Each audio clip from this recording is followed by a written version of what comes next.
Well, becoming a new parent comes with many challenges because for many, they're entering unknown territory, which can be a little scary. And this morning, we've got Dr. Robin Baweja, who's joining us to see just how much we know. Okay, well, it has been a minute for me, so I can be a little rusty, but let's give it a go. All right, so you're going to quiz us. We're going to work together. Okay. Okay. Really excited. All right, you ready for the first question? Always. All right, what percentage of Canadian moms are breastfeeding at 6 months? 15%? 32%, 56%, or 81%? What do you think? I wouldn't even pretend to know. Okay. I'm going to go with B. B, 32. That's it? The answer? That was our answer. All right. Actually, the answer is 56%. Okay. So, when you talk about breastfeeding, research does suggest that breastfeeding is obviously the most optimal source of nutrition for your baby.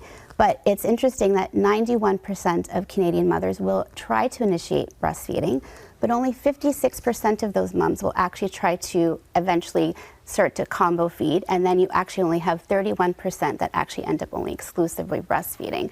So it's quite interesting, and I see a lot of parents struggling within the first couple of months.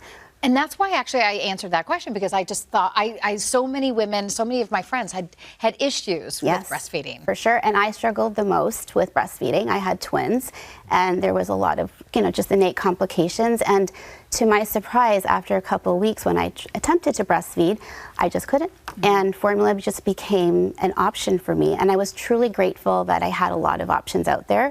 Especially in our Canadian market. And one exciting new product is Niuriss, which is a Canadian-made formula, which does offer, just a little bit more of a stable supply for our parents out there, especially in the recent formula shortages that we've experienced. Right. Yeah. Okay. All right. Question number 2. All right, let's get at it. Babies can start to safely eat solids at what age? 4 weeks, 2 months, 4 months, or 6 months? I feel 4. 4 months? 4 months, yeah. I can't, oh my gosh, it's been a while again. I think 2 months seems a little early. Yeah, I don't know what it is. I would say I was thinking 6 months, but maybe it's 4 months. I don't know. Let's go C, 4 months. All right. Well, that's correct. Okay, look at you. The non-parent. Papa Bear. So I encourage parents to actually start thinking about the process around the 4-month period. I do try to get parents to wait until 5 months, especially if they're breastfeeding. However, 4 to 6 months, usually generally babies are ready. They're showing a lot of developmental cues. They're starting to sit up. They're having a little bit of drool. They're starting to show interest on the table. So starting parents to understand what types of foods are generally, this is a really exciting time for parents. They come in, they're eagerly waiting. I want them to start with iron-rich foods, be creative, and I tell parents to have fun. Yeah, okay. Listen, I also get a little bit of drool when I take interest in the table. I remember seeing the kids. I thought it would have grown out of that by now, but no. Okay, question 3. Okay. True or false? To avoid allergies, allergenic foods should be introduced early. To avoid them. Oh, yeah, that's true. We talked about this recently. I'm going to go, true. Yes, that is right.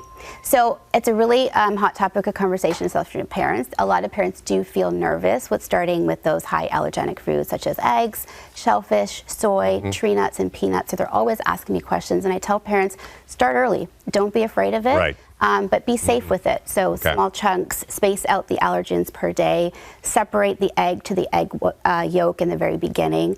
Don't feed or start a new solid outside of the home. Do it in the home so that if there are any signs and symptoms, you have the safety of kind of getting extra Gotcha. help. Okay, we got about 30 seconds, but we've got one last question. Toddlers should remain on infant formula to ensure they are getting the required nutrients. Toddlers. Oh.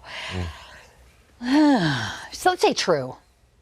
False. No, false. What am I saying? It's a toddler. I gave it away. So we do highly encourage infants to transition to cow's milk, but toddler options are available for those kids who actually face restricted diets or any kind of developmental concerns.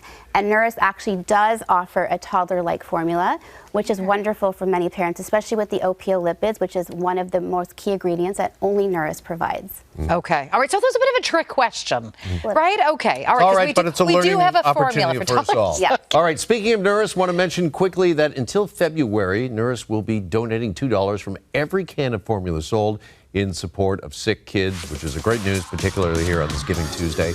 Doctor, thank you so much. Thank you. Appreciate it. This portion of the morning show is brought to you by Niuriss.